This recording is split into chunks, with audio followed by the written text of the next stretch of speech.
Hi, my name is Linda. I'm an activist from Brooklyn, and I'm in the stream. Hi, I'm Femi OK, and you're also in the stream. We are live on Al Jazeera and YouTube. Today, a radical history of Martin Luther King Jr., where speak to those calling for a new retelling of the civil rights leader's life and work.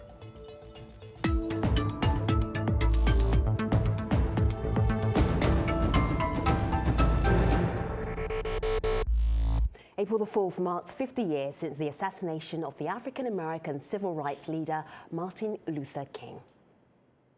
I have a dream. My four little children will one day live in a nation where they will not be judged by the color of their skin, but by the content of their character. I have a dream. His best-known I Have a Dream speech called for equality among blacks and whites in the US, but how are historians and social justice activists today remembering the iconic figure, especially in the current political climate? Joining us to discuss this in St. Louis, Missouri, Reverend Osagyefo Siku is an activist, pastor, musician, and author. In Ithaca, New York, Russell Rickford, professor of history at Cornell University. He's also the author of We Are an African People, Independent Education, Black Power, and Radical Imagination. In Chicago, Jen Jackson, a doctoral candidate in black politics and a columnist for Teen Vogue magazine. And in San Francisco, Drew Dillinger, an author and poet. Good to have you here, everybody. Welcome. Great to see you. Let me show this with you. B. McNeil. All that's taught about MLK, for the most part, are variations on the judge people by the content of their character, not the color of their skin. And that's important, but by no means comprehensive. Do we have an MLK Jr. problem, Russell? You teach students about him. Oh, we absolutely have an MLK problem. And I think the problem is that we don't know MLK the man. I think we know MLK the myth. I think there's a manufactured king. I like to call him King 2.0 rather than the original. And I think that this king is a neutralized, a pacified king. It's a king that's really been concocted, created to serve some very powerful interests and to obscure in many ways the democratic grassroots movement that actually produced King and some of the pressing social problems that he crusaded against throughout his life. Jen, are you seeing this mythology, this MLK, Dr. King mythology? What's in it for you? Is that for me? Jen, yeah. Yes, hi, I couldn't hear you. So I actually 100% agree with Professor Rickford. I think that the big issue here is that we fail to acknowledge fully that during King's life, he was really hated by a lot of kind of mainstream political leaders, by FBI agents, by most of the kind of narratives that we're thinking about today in terms of the colorblindness, post-racialism. A lot of that was leveraged against people like Martin Luther King Jr. And so today, when we're 50 years out from his assassination in a lot of cases, we have this kind of idyllic, romanticized idea of who he was, because that's a really more comfortable way of remembering him. Sometimes we call it whitewashed, or we call it a more easy kind of learning, right? So it's very hard to learn that this person who was given a Nobel Peace Prize was someone that was also hated and that had his home bombed after he had his first child, right? That's not a really good narrative about America, but it is the truth, and it is the real history behind MLK's legacy. Reverend, I'm just thinking about you looking at another pastor who was a radical, and then seeing the way that he's remembered today. Does it grate for you at all? Well, I think that part of our challenge with Dr. King is that King is very much like Jesus in the sense of one of the most written about creatures in human history, but perhaps one of the most misunderstood. And in that, King comes out of a particular tradition of the biblical narrative that takes seriously the humanity of black people. In fact, inside the context of the American Empire, to believe that black people are human is a revolutionary notion. And King theology begins there. This is where the black church begins. And then for us to take seriously the ways in which he was not simply some kind of liberal who wanted everyone to tolerate each other, rather that he was a democratic socialist. As early as 1952, he writes a love letter to Coretta Scott King based on a socialist utopian novel written by Edward Bellamy called Looking Backwards. And so she gives him this novel, and he writes in this love letter to her that my thinking is more socialistic than it is capitalistic, because he had seen the bread lines as a child during the Great Depression in the United States of America. He agrees with the thought patterns of Edward Bellamy's novel, and actually only believes, and rightly so, that Bellamy does not give capitalism enough time to die. And so this is how he understands the gospel, as a gospel that leads to a certain kind of finite political end, which is a democratic socialist end. And so also, I think another great myth is that everybody over 40 marched with King. There's a mythology that we tell young people that every black church participated in the civil rights movement. And the reality is that between 1958 and 1961, he has to leave the National Baptist Convention and help found the Progressive Baptist Convention with 2,000 other clergy, because the vast majority of black churches at the time did not want to participate. And then lastly, August of 1966, his approval rating is at 12%.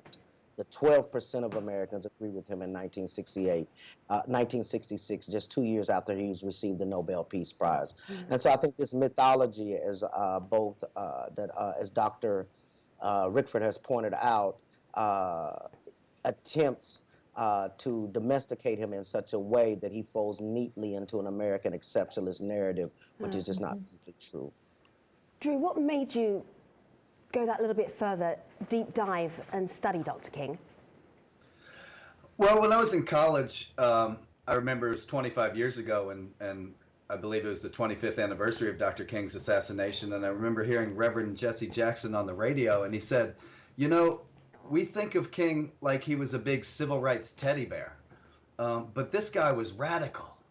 And I remember being so struck by that, because that image of King as a civil rights teddy bear so perfectly encapsulates this kind of superficial, sentimentalized, sterilized version of King that we've been given in mass media. And so I began to delve into the speeches, sermons, and writings, and I was inspired by Vincent Harding. You know, Dr. Harding said that part of the problem with our public memory of King is that we freeze him on the steps of the Lincoln Memorial in 1963, giving the I Have a Dream speech, and we almost completely ignore the last 5 years of King's life in terms of our popular cultural memory. And so that was a real impetus when I read Dr. Harding in the mid-90s to say, you know what, I need to really delve into the primary sources myself. I need to read the speeches, the sermons, and the writings. And as I did, I was able to see very clearly what so many of these brilliant people on the panel and so many King scholars have pointed out, that there is a superficial King that we've been left with in terms of media and education,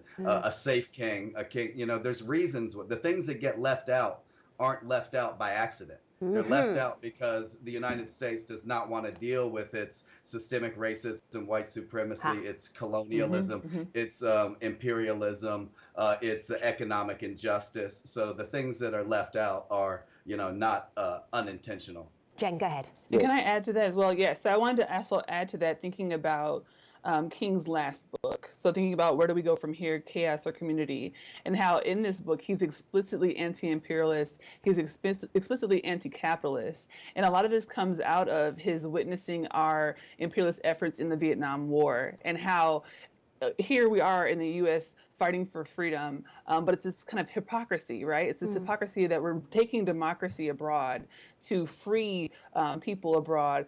Meanwhile, we have so many people in this country who don't have the freedom to actually move about in public in places where they actually have citizenship. And so I actually 100% agree with this this kind of idea that there's ways where we have this example of King's legacy that is sanitized. But I would say that this is a part of this kind of long history of anti-Blackness and white supremacy and racism, right? Because we know that racism will change itself. It will transform itself in order to be more amenable to the current political time. And so we have a more explicit moment, the Jim Crow era, right? But we have this more implicit moment of racism where we see these forms of watering down, whitewashing, sanitizing of a figure like King so that he becomes palatable for mainstream white Americans, to be frank. Let me play this for you, guests. It's from April the 30th, 1967, and Dr. King was at the Riverside Church in New York, and he was preaching about America and the faults that America has. Have a listen. And don't let anybody make you think that God chose America as his divine messianic force to be a sort of policeman of the whole world. God has a way of standing before the nations with judgment, and it seems that I can hear God saying to America, "You are too arrogant. If you don't change your ways, I will rise up and break the backbone of your power, and I'll place it in the hands of a nation that doesn't even know my name. Be still and know that I'm God." Russell, that is controversial, even if we played that on TV right now, as we did, but to the masses, that would still be controversial. Yeah, absolutely. So 1967, King comes out publicly with his stand against the Vietnam War. And what he says in that speech, and it's a remarkable speech, precisely a year before his assassination, is that the United States is the greatest purveyor of violence on the planet. That he says the United States is on the wrong side of a world revolution. And the truth is that, this kind of anti-imperialist stance, this kind of anti-war stance, King in many ways, and more broadly, many elements of the Black freedom struggle, had long embraced this kind of agenda. This connecting racism at home to racism abroad, this connecting Jim Crow and white supremacy in the United States to imperialism and to colonialism and to the war agenda. But because of Cold War pressures and other pressures, because of this emphasis on respectability, much of the mainstream civil rights movement had avoided those kind of international critiques and discourses. So King's re-embrace of this more radical, this more global agenda of justice was really remarkable. And we should also say that, listen, there's a reason why we have a pacified King. There's a reason why we hear just a very short clip from the March on Washington speech in 1963, and we don't hear about Beyond Vietnam. We don't hear about the Poor People's Campaign, where King is calling for a massive mobilization of poor people of all colors to converge on D.C.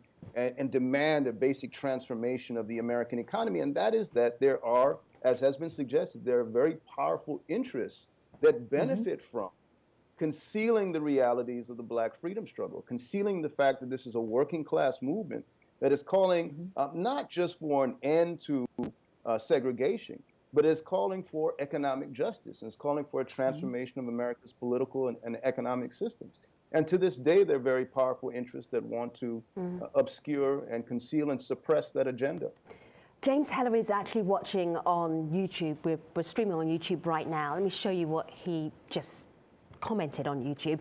Many people separate King from current day activism, and we see rhetoric that was once lobbed at King is being lobbed at current activists. Drew. Well, I think it's very important to understand the kind of sabotage that the civil rights movement and the Black Power movement and the American Indian movement and movements today have faced from law enforcement and from the FBI. So I think it's very important in this kind of superficial climate where we're all celebrating King and everybody's convinced themselves now that they would have been standing right beside Dr. King, and we have corporations, taking out full-page ads celebrating the King holiday. We need to remember that the FBI was doing a concerted campaign of sabotage to disrupt, and they were planning, 2 days before he was assassinated, 3 days before he was assassinated, they were planting false stories in newspapers to discredit the Poor People's Campaign, to fearmonger about the upcoming Poor People's Campaign. So I think it's very significant that we understand the country in which we live by understanding the ways in which law enforcement has sabotaged social justice movement. Drew, I'm just really curious, and guess, really curious what you made about this. This is the FBI conspired against MLK, as Drew was explaining. He was tracked, his phones were bugged, they made his life very, very difficult. And then, this tweet here. Today, on the anniversary of his assassination, the FBI honours the life, work and commitment of Dr. Martin Luther King Jr. to justice. And then there's a quote here. And what is this? What is this guilt? Is this, oh, we've finally seen the way? It's bizarre. Is this not the epitome of a rebranding of Dr. King? No. That the FBI are saying, we honour you, you are a great man, now that you've passed away for many years. Yeah. What's going on there? Rev, help us out. It's the amnesia. Sorry to jump in, but I think the United States lives in a state of perpetual amnesia, and the only way that they can get away with that is because of our ahistoricity, that we don't, you know, we are divorced from an understanding of our own history, and that's the only way they could think they could get away with something as outrageous as that. Reverend, go ahead. Also, oh, go ahead. Yeah, Rev. We can't hear the Rev. Rev, you need to unmute yourself. Jen, you go first, and we'll come back to the Rev. I was going to add, I do think it is ahistorical, and it is this kind of idea that they're trying to also sanitize their own history, because there are articles right now about the FBI and current agents who have gone through Quantico who are saying how we treated MLK, how our organization treated MLK is shameful. Right? We're ashamed of how the FBI handled that investigation. But shame is not enough, right? And so when we think about the concerted effort to discredit and undermine MLK's entire existence, and the kind of suicide letter that was written to MLK, basically cajoling him, pushing him to say, you know, you're an evil person, you're a monster, you're abnormal. These things are not just something to be shameful about. There are a larger narrative that tells us how anti-Blackness works systemically and also provides this kind of buffer against the state, right? The state is what's actually permitting these forms of anti-Blackness and these forms of systemic racism against people like MLK, which is why the current movement, which I do think that we should talk about some, is so adamant about not following the same rules of the civil rights era that we are accustomed to Jen, seeing. let me just get the Reverend in before we move on to social justice movement right today.